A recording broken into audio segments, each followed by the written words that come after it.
আসসালামু আলাইকুম, আমার নাম খাদিজাতুল কুবরা। আমি কবিতা বলবো।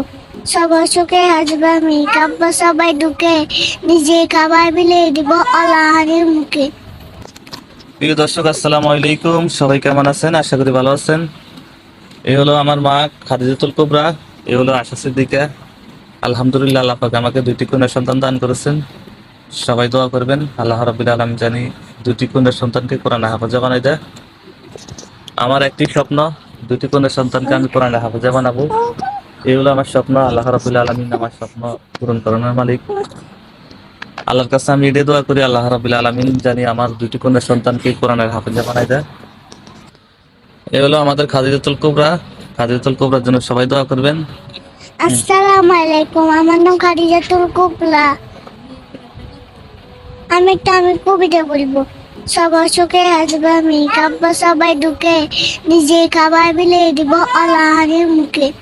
আমি মাদ্রাসা পড়াবো, আমার লাইক সবাই দোয়া করবেন। এই হলো আমার মা খাদিজাতুল কুবরা। খাদিজাতুল কুবরাকে আমি মাদ্রাসাত ভর্তি করে দিয়েছি, আলহামদুলিল্লাহ। খাদিজাতুল কুবরা মাদ্রাসাত যা আসে, আমার একটি স্বপ্ন, আল্লাহ রাব্বুল আলামিন জানি আমার দুইটি মেয়েকে আল্লাহ রাব্বুল আলামিন জানি কোরআন হাফেজা বানাই দেয়। এই হলো আমার স্বপ্ন। আমার স্বপ্ন এই দুনিয়ার বাড়ি গাড়ি টাকা পয়সা অনেক কিছু না। আমার স্বপ্ন হলো দুইটি কন্যা সন্তান আমার কোরআন হাফেজা হইব, কোরআন তেলাওয়াত করবে, আমার কবরে সওয়াব যাবে।